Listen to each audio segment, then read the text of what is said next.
Luke Gazdic does roughly 36 media appearances a week. We are very lucky that one of them is with us. You're all over the panel as well, Luke. Last night was a miserable one for Oilers Nation. The frustration comes from the fact that we got their, what was that, C-plus level effort in a game as big as that. As a whole, what did you make of their effort last night against Vancouver? It was disappointing, man. Honestly, I thought they came out of the gate great. Like, I even did my focus, my little two-minute piece in between the first and the second was playing with pace, dictating, moving the puck north, quick transitions. They were all over them. They were first touch on every forecheck. I mean, Vancouver was keeping them at bay a little bit, but they were the aggressor in that game. And it's not one they should have lost. I mean, it just turned from there, to be honest.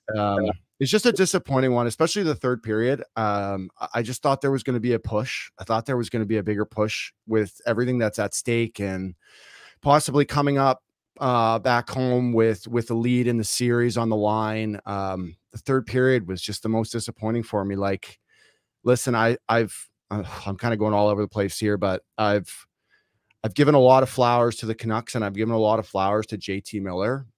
But JT Miller should not be single-handedly beating you guys in the playoffs. And he is. Like, he single-handedly is keeping McDavid and Draisaitl at bay. I don't want to say single-handedly. It's obviously a team effort, but I just didn't like the push in the third. They're usually a really good third period team. And I would have, I'm not a betting man, but I would have put a lot on them in the third to take that one home.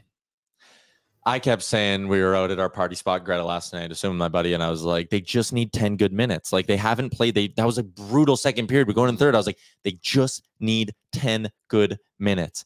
And it's a little sad to look at a team with that much firepower and a team that's now been in 7 playoff series in the last 3 years and sit there and go, how can you not find 10 good minutes in that third period to win the game? Like, that part for me is concerning. The other thing too, I felt like last night, to give Vancouver, like you said, some flowers, I felt like that was the most aggressive we saw the Canucks in this series. They forced the Oilers to make some mistakes, and that part as well is a little concerning going into game 6. Like, early in the series, I felt like there were points Vancouver was like, okay, we're just gonna not go full LA Kings, like I said earlier in the show, but they're gonna let's let the Oilers maybe just work around the perimeter and we'll try to be opportunistic. Yesterday, I felt like the Canucks actually pushed. And if they keep doing that, that scares me. So you hit a couple good things there.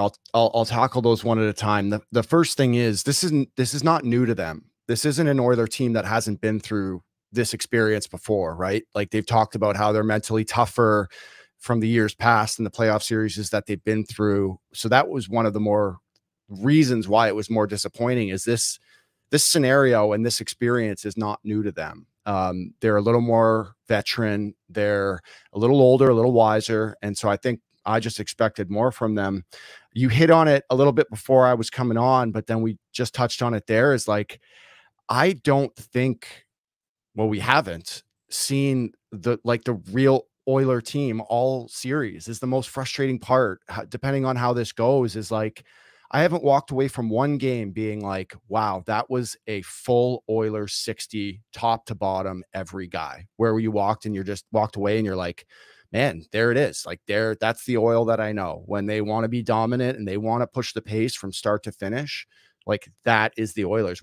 There hasn't been one night where I'm walking out of the studio going, wow, like, it was a really good effort by the Oilers. Maybe one of them, but no, not really. There's been passengers along the way. Even the games that they've played, I call it a full 60. There's still been, call it 4 to 5 guys who you need more from.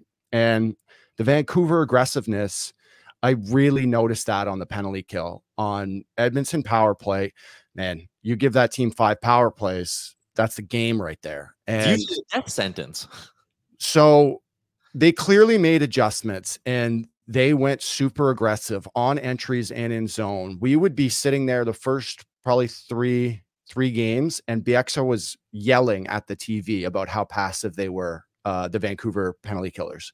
Like just standing there, they'd get into box or they'd get into diamond, and it was just waving sticks, and it was letting the Oilers. That was their game plan, was containing them to the outside. I can hear their coaches in the dressing room, keep them to the outside. We'll take those shots on the outside all day, force Draisaitl's one-timer away, make Connor move. And so that's what they did, right? Connor starts movement. That's when you start to see crosses and you start to see guys driving through seams. Last night, Vancouver was like, we are going to pressure 100% every puck. It's like a full blitz in football on every snap. Every time there was a loose puck, there was a bobble. Even if they were almost settling it down, usually you never pressure when you see eyes. I can't say the other words, but it's eyes and holes in the back. Whenever you see those, I mean, whenever you go backs and anytime you see their back, you go. But it was like every puck they were pressing, and I think it really caught the Oilers PP off guard. I think they thought it was going to be easier than it was, because it had been in games past where they just sat there and, you know, Leon could sit there and like, you know, cruise around, take a look, 360 degree, like I can do this, I can do that. As soon as they got the puck, like Vancouver was pressing. And they're good enough that they should have been able to snap it around through that. Like if a team wants to be aggressive, all you do is just, instead of moving your feet, you move the puck.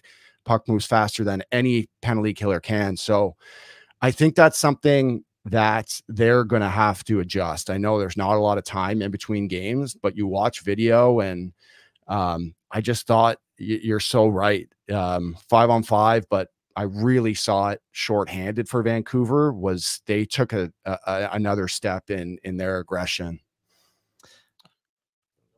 Would you make any changes to the forward group heading into game 6? Buddy, I've said it from game 3, free the Sams. Carrick or Gagne, like, give me Carrick or Gagne. And I understand that they scored last night, the fourth line, but listen, I might pull a Rick Tocchet here. There's like 4 or 5 guys that I don't know if they know the playoffs have started yet. I don't have to say them by name. Like I know they have to be better, but there's just a couple guys who, if they were playing just that much better, like this might be a different series. And it's hard taking anyone on the fourth line out after they score a goal. Like, I'm not gonna lie, I'd probably be pretty pissed, but yeah. You're telling me Sam Gagner can't come into this lineup and help in some way? I know it's an elimination game, but I don't want to say, you know, maybe DR, maybe a Carrick for DR, even something small like that. Top 6 wise, now I'm looking at it as you have it up there. To be honest, I don't change anything. I like them. Like, I like those 2 lines. I don't think you change anything. Holly's got to produce, but I think he was at least moving his feet, blocking shots last night. That third line is just, they're not doing it right now, right? It's a Vancouver team on the other side who, I mean, their second and the lines between their second and third line are a little blurred, but Joshua Garland Bluger are a force every time they're out there. But you're telling me that Phil DiGiuseppe, who probably hadn't skated in 3 days, Valeri Podkolzin, who played his first NHL playoff game, and Nils Almond, who is a borderline NHL hockey player, sorry, like up and down this year. That's the line that probably made the difference last night. I mean, I look at that lineup every time and I'm like, the Oilers should be running their show. So in answering that, I wouldn't change a lot, but free the Sams, man. Throw one of them in there. That's probably something I'd change. Yeah, Tyler Mulick says take Perry, take Brown out, both Sams in. I think I would agree with that, as much as you kind of said, Luke. Like, it's unfair to Connor Brown because I actually think he was okay. Hasn't been on the ice for a goal against, set one up. It's tough to sit him down, I'd imagine, and say, hey, man, like we're going to get a different look in here. But I think Sam Carrick brings you a little bit more on the forecheck. You got to start forcing some of these Canucks defensemen to make more mistakes. And I think Sam Gagner, like, it's a heartstring play a little bit on our part. And I just love Sam, and I want to see him play a playoff game for the Edmonton Oilers. But also, like, he has a nose for the net. He scored when they put him in the lineup, 5 goals in 28 games. That's not luck, right? So I would love to see Sam Gagner get in. I'm not that optimistic that we're going to see those necessary changes. I agreed with you that I liked the top 6 in that game, but Connor McDavid was quiet last night. And you mentioned 6 points in the series, but four of them came in one game. Game 2. Depth's got to be better. I get it. I also want to see a bit more from the Stars, but I actually am confident in that because when you were talking about the power play, like we've seen teams attack McDavid in different ways, and he's the smartest player in the world. Like I'm confident Connor's going to have a bounce back game tomorrow. Yeah, I mean, he is the smartest in the world at adjusting. It just has to be frustrating. I mean, from the drop, from the get-go, JT Miller cross-checked him off the draw and then followed him. And it was like that set the tone from the first second. And he had one instance in the first where he really wound it up. They did a bit of a neutral zone regroup. It went D to D.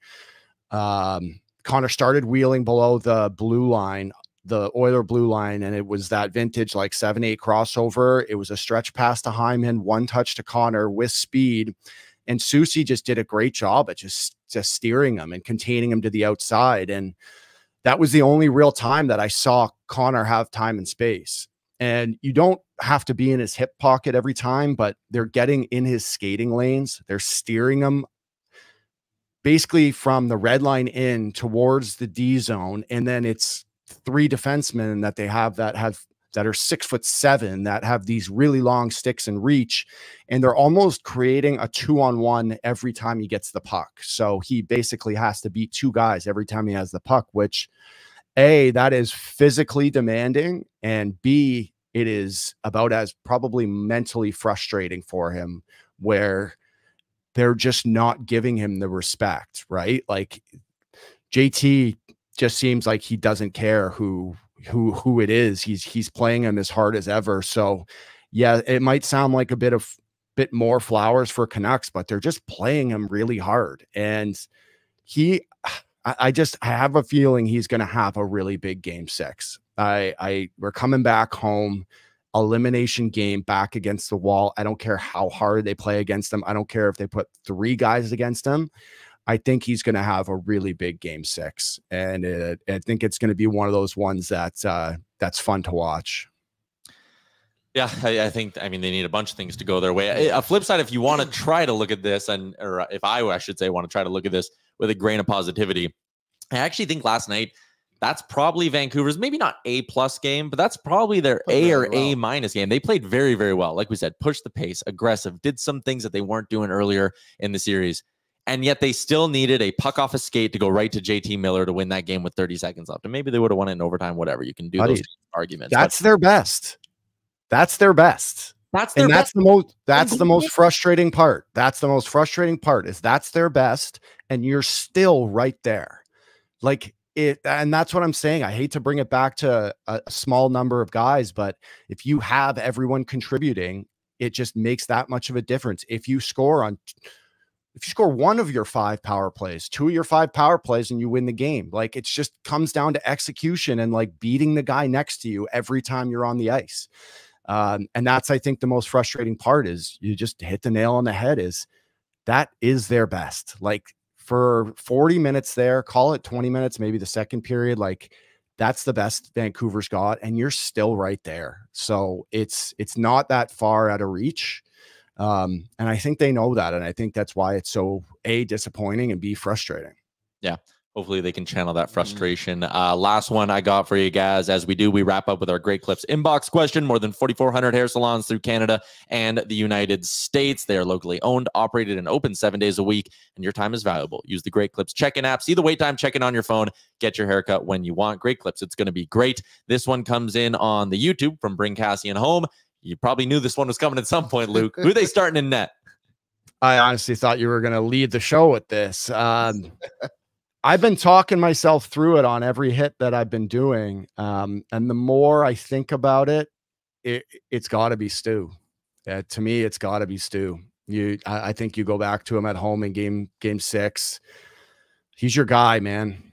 I don't see a scenario where you go down swinging at home with Cal Pickard and net.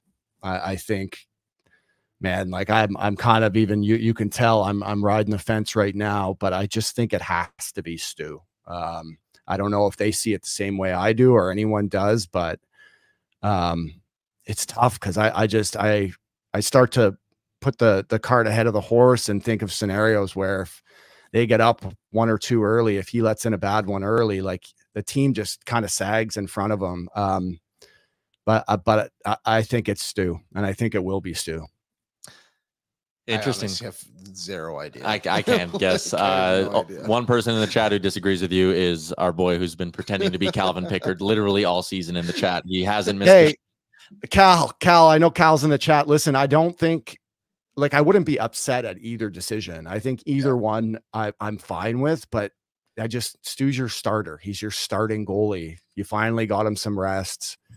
I could change my mind by the time I get to the studio tonight. So apologize, Pick. All right. As our guy Kelly says in the chat, hardest win to get is the 4th. This Vancouver team hasn't been there. The Oilers still have a chance, and that they do. Game 6 on home ice, 6 o'clock puck drop. Look forward to seeing you on the panel, Luke, and appreciate you popping in. Thanks, guys. Anytime. There you go. Luke Gazdic on the Star Mechanical guest line, starmechanical.ca to find out more. Luke Gazdic, Mitsoff, Sportsnet analyst. Subscribe to his podcast. It is unbelievable. What's up, Nation citizens? If you like that video, then you need to be subscribed to the Oilers Nation YouTube. Podcasts, live shows, exclusive interviews, and analysis. Everything you need from your favorite voices at Oilers Nation. And you don't want to miss any of it, so hammer that subscribe button.